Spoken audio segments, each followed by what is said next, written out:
राधे राधे, हरे Krishna. Are स्मृति अटल में आप सभी लोगों का स्वागत है। भगवान विष्णु और माता लक्ष्मी आप सभी लोगों की मनोकामनाएं पूरी करें। अपना एकादशी हिंदू धर्म में अत्यंत पुण्यदायी मानी जाती है। यह व्रत भगवान विष्णु को समर्पित माना जाता है। मान्यता है कि इस व्रत को श्रद्धा, नियम और भक्ति के साथ करने से व्यक्ति के पापों का क्षय होता है और जीवन में सुख शांति आती है। प्राचीन समय की बात है। एक सुंदर और समृद्ध नगर में एक धर्म प्रिय राजा राज्य करता था। उसकी प्रजा उससे बहुत प्रेम करती थी क्योंकि वह न्यायप्रिय, दयालु और सत्यवादी था। राजा प्रतिदिन ईश्वर की पूजा करता, ब्राह्मणों का सम्मान करता और गरीबों की सहायता करता था। उसके राज्य में धर्म और सदाचार का वातावरण था, लेकिन समय हमेशा एक जैसा नहीं रहता। एक दिन राजा शिकार के लिए जंगल गया। शिकार करते करते वह अपने सैनिकों से अलग हो गया और घने जंगल में भटक गया। भूख प्यास से व्याकुल होकर वह इधर उधर रास्ता खोजने लगा। शाम होने लगी और जंगल का वातावरण भयावह हो गया। चलते चलते राजा को एक आश्रम दिखाई दिया। वहाँ एक महान ऋषि रहते थे। राजा ने उनके चरणों में प्रणाम किया। ऋषि ने राजा को पहचान लिया और आदर पूर्वक बैठाया। राजा ने कहा, गुरुदेव, मैं रास्ता भटक गया हूँ, कृपया मुझे मार्ग दिखाइए। ऋषि मुस्कुराए और बोले, राजन, पहले विश्राम करो। तुम्हारा यहाँ आना केवल संयोग नहीं है, यह ईश्वर की इच्छा है। राजा ने आश्रम में विश्राम किया। अगले दिन ऋषि ने ध्यान लगाकर राजा के जीवन से जुड़े कर्मों को देखा। ऋषि बोले, राजन, तुम धर्मात्मा हो, लेकिन पिछले जन्म में तुमने कुछ ऐसे कर्म किए हुए थे जिनका प्रभाव अभी भी तुम्हारे जीवन पर है।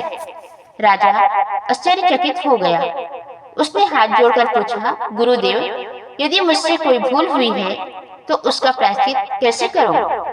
ऋषि बोले, ज्येष्ठ मास के कृष्ण पक्ष की एकादशी को आने वाला अपना एकादशी व्रत अत्यंत पुण्य देने वाला है।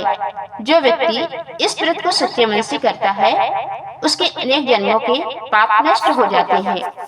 राजा ने विनम्रता से पूछा, गुरुदेव, इस व्रत का महत्व इतना अधिक क्यों है?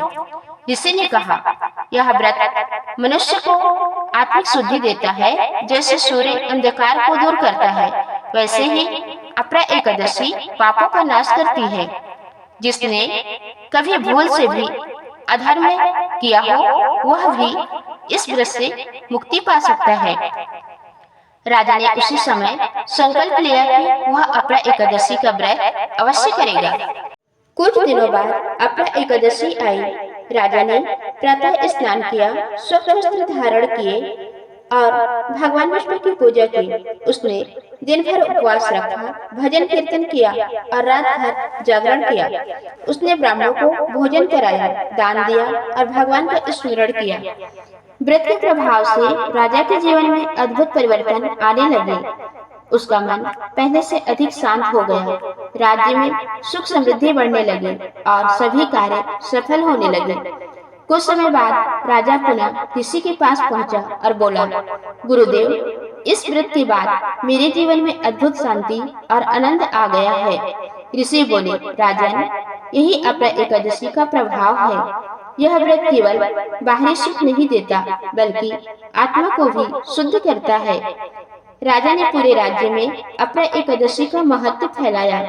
प्रजा भी श्रद्धा से व्रत करने लगी। परिणाम स्वरूप राज्य में धर्म, समृद्धि और सद्भाव बढ़ गया।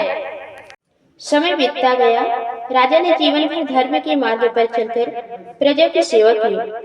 अंत समय आने पर भगवान विष्णु के दूत आए और राजा को दिव्य लोक की ओर ले गए। इस प्रकार अपना एकादशी का व्रत करने से राजा को मोक्ष की प्राप्ति हुई। सच्ची श्रद्धा और भक्ति से किया गया व्रत जीवन बदल सकता है। अपने कर्मों का प्रायश्चित हमेशा संभव है। भगवान का स्मरण और दान पुण्य जीवन को पवित्र बनाते हैं। अपना एकादशी केवल व्रत नहीं, आत्मशुद्धि का माध्यम है। जो भक्त श्रद्धा से अपना एकादशी का व्रत और कथा सुनते हैं या पढ़ते हैं, उन पर भगवान विष्णु की कृपा बनी रहती है। तो दोस्तों, ये थी आज की वीडियो। उम्मीद है आपको पसंद आई होगी। धन्यवाद।